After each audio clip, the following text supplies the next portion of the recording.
Salut tout le monde, c'est Justine, j'espère vraiment que vous allez bien. Bienvenue sur ma chaîne si vous me connaissez, bienvenue si vous ne me connaissez pas. Aujourd'hui je vous retrouve pour une vidéo plus que particulière puisque ce sera la seule, je pense, et unique vidéo que je pourrais vous poster cette année sur le thème d'Halloween. Donc sur ma chaîne les années précédentes je vous faisais des make-up d'Halloween et j'ai notamment fait une poupée de porcelaine avec le visage cassé ainsi que le clown dans American Horror Story, la saison Le Cirque. J'avais beaucoup aimé faire ce genre de vidéo, mais cette année j'avais pas beaucoup d'inspiration et vous vous doutez bien que avec le couvre-feu que le gouvernement nous annonce, vous vous doutez bien qu'Halloween est plus que compromis. Du coup je pense que je vais quand même me déguiser, me maquiller cette année et je vous posterai certainement ça, je pense, sur Instagram plutôt que sur ma chaîne YouTube parce que voilà, ça vaut pas trop le coup cette année. Du coup j'avais très envie de vous faire cette vidéo et pour tout vous dire, cette vidéo que vous regardez aujourd'hui, ça fait plus d'1 an et demi que je souhaite la faire, donc ça fait vraiment un long moment. Et en réalité, donc vous l'aurez vu dans le titre, je vous emmène avec moi visiter une maison hantée près de chez moi. C'est la première fois que j'y vais, j'ai juste trop hâte de découvrir cet endroit là. Je suis fascinée par ce genre d'univers. Voilà, les maisons hantées, les manoirs et tout, c'est quelque chose que j'adore. C'est pas forcément quelque chose que je vous montre beaucoup sur ma chaîne, mais c'est quelque chose qui me plaît beaucoup, qui me fascine. Et du coup voilà, j'avais juste envie de vous emmener avec moi découvrir cette maison hantée. Mais là comme vous le voyez, on est dans mon dressing, donc la pièce habituelle dans laquelle je filme. Tout simplement parce que je voulais d'abord vous lire quelques passages d'articles qui ont été écrits sur le thème de cette maison hantée en particulier pour pouvoir avoir un petit historique de l'endroit dans lequel nous allons nous retrouver juste après. Donc je vais y aller avec ma petite soeur, mais je pense pas qu'elle souhaite être filmée, donc elle sera juste à mes côtés mais elle n'apparaîtra pas à la caméra. Et je vais vous lire du coup l'historique et la légende autour de cette maison hantée tout de suite. Je vais certainement biper certains éléments de ma lecture tout simplement voilà pour des questions de confidentialité je pense. Après si vous vivez dans le sud et que ça vous intéresse, n'hésitez pas à me demander sur Instagram en message privé. Je vous mettrai mon Instagram juste ici, c'est à @JustineDuer pour que vous puissiez voilà, me contacter si ça vous intéresse de la visiter à votre tour. A été une maison refuge pour deux neveux du pape Matteo Barberini, dit Urbain VIII, élu à Rome en 1623. Aujourd'hui en ruine, elle marque encore les esprits. Décrite comme hantée, l'histoire amuse les voyageurs de passage qui se promènent sur les sentiers du vieux patrimoine de... Le pape Urbain VIII avait deux neveux cardinaux, François et Antoine Barberini, qui s'adonnaient à l'alchimie. Donc c'est l'art de transformer les métaux et notamment le plomb en or. Si vous ne le savez pas, pratique interdite au XVIIe siècle qui tenait plus de la sorcellerie que de la science, dont les adeptes se voyaient infliger de nombreux supplices avant de finir sur le bûcher. En 1635, voulant préserver la vie de ses neveux et éviter un scandale, le pape les envoya dans les territoires du... Entre eux, l'entente se dégrada rapidement. En effet, le partage de la vente n'était pas équitable. L'un des deux alla se plaindre mais eut pour seule réponse le contenu d'une fiole de vitriol au visage. C'est évidemment du poison. Défiguré, brûlé, il agonisa pendant des heures à proximité de la sombre Bastide et mourut dans d'atroces souffrances. Dès lors, la punition divine fut terrible. Le fantôme de son frère revint toutes les nuits, sous forme d'ectoplasme, hanter le sommeil du meurtrier qui en perdit la raison. Il erra jusqu'à sa mort autour de cette vieille demeure lugubre dans laquelle nul n'osa plus pénétrer jusqu'en 1909. C'est à peu près toutes les informations que j'ai. Ceci dit, j'espère simplement qu'on ne va pas tomber sur des touristes et qu'on pourra être seule, ma soeur et moi, à aller visiter cet endroit. Tout simplement pour ne pas être embêtée. En plus à l'approche d'Halloween, c'est pour ça que je voulais vous y emmener avec moi. Sur un autre article, je trouve que les deux frères poursuivirent leur coupable activité donc d'alchimiste grâce à la pierre philosophale. Donc si vous êtes comme moi grand fan d'Harry Potter, vous savez, vous connaissez la pierre philosophale et Nicolas Flamel entre autres aussi. Hélas pour eux, ce fut du coup sans succès et ce qui leur valut de s'entre-déchirer. Ils moururent dans d'atroces souffrances et pendant longtemps on crut encore voir leurs fantômes hanter les ruines de la vieille bâtisse pendant les nuits sans lune.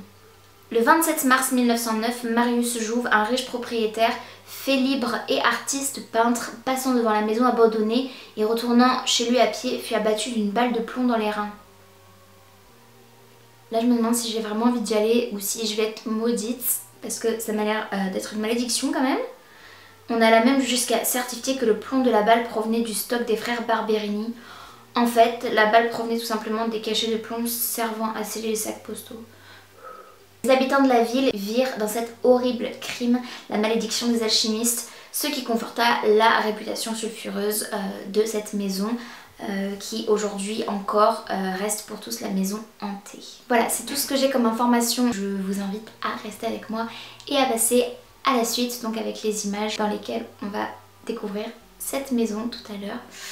Ok, donc on vient d'arriver et la maison elle est juste là-bas. J'espère, mais je pense qu'on est toute seule du coup. Donc je suis bien avec ma soeur, hein. Je suis pas toute seule. Salut. T'es en train de te demander dans quoi je t'ai remarqué là, non? C'est ça. Un peu, ouais. Toujours là pour servir, hein. Des idées à la con. Merci.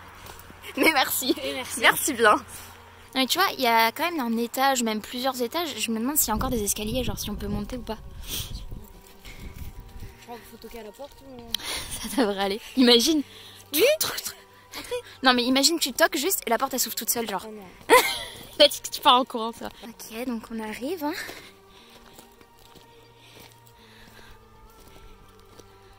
Bah il y a déjà des trucs touristiques et tout, tu vois. Enfin, ça fait limite musée quoi. C'est fou quand même de se dire qu'il y a des frères qui ont vécu là. Genre c'était des alchimistes. Il y en a un qui a assassiné l'autre et l'autre s'est suicidé. Quand j'ai... Oui mais c'était les neveux du pape. Hein?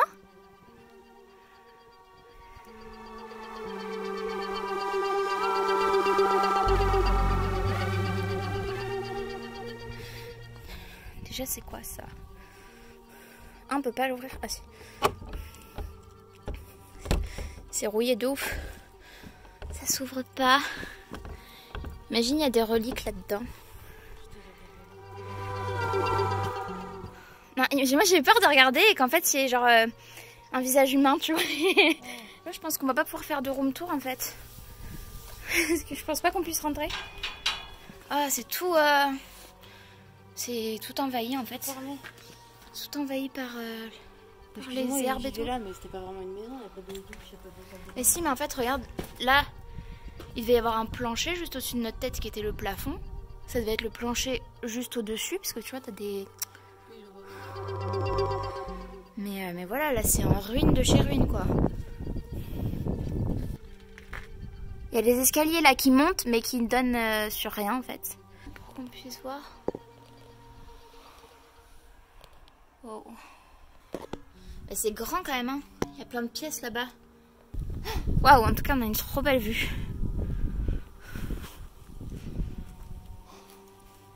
Oh, moi qui voulais que ce soit un peu effrayant. Je pense que vous allez être déçus en regardant cette vidéo parce que pas très spooky. Hein.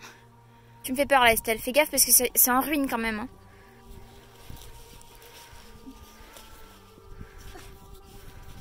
Ah ouais. Wow. Je pense, tiens, tu vois, t'as encore des ouvertures ici là. Regarde. Tu vois ce que je te montre? Là, t'as encore des ouvertures, c'est encore des portes qui donnent sur encore d'autres endroits. Ça devait être une terrasse. Non, mais je pense pas que c'était à ciel ouvert là-bas même. Parce que là, forcément, on n'a plus de plafond. Si vous regardez, il n'y a plus du tout de plafond. Il n'y a plus de plafond ni même au niveau et tout de chaque étage. C'est moins effrayant que si... Oh c'est moins effrayant que s'il y avait eu des fenêtres encore, les portes qui grincent, le plafond et tout, le toit, là il n'y a plus de toit, il n'y a plus rien du tout, c'est vraiment en ruine de chez ruine quoi. Bah déjà ça a l'air libre donc ouais. Oui. Enfin oui ça change tout. Ah, regarde là il y a une porte qui a été comblée. Là c'est pareil, il y avait sûrement des ouvertures.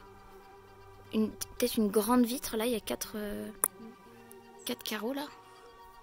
C'est fou hein. Enfin moi ça me fascine en tout cas mais c'est sûr qu'après voilà. J'aurais bien aimé trouver une meilleure maison hantée pour la période d'Halloween en fait. Puis c'est pas accessible en fait, on peut pas se balader à l'intérieur, c'est ça qui est dommage. Et ça a été détruit quoi. On voit encore vraiment ce qu'il en reste. En tout cas, voilà, on n'a pas de fantômes, ni rien. C'est que ça a l'air si petit. Non, si petit, mais tu te rends pas compte? Non, mais si, justement, c'est ça gigantesque. Ça fait pas des grandes pièces, pièces, mais en fait c'est gigantesque. En fait c'est une maison incroyable. Immense parce que c'est vraiment sur plusieurs étages. Et encore là, je sais même pas si ça c'est la hauteur du plafond, certainement. Enfin, du toit, je veux dire. Je trouve que là, comme ça, quand tu regardes là, ça c'est fait vraiment pas grand, immense quoi.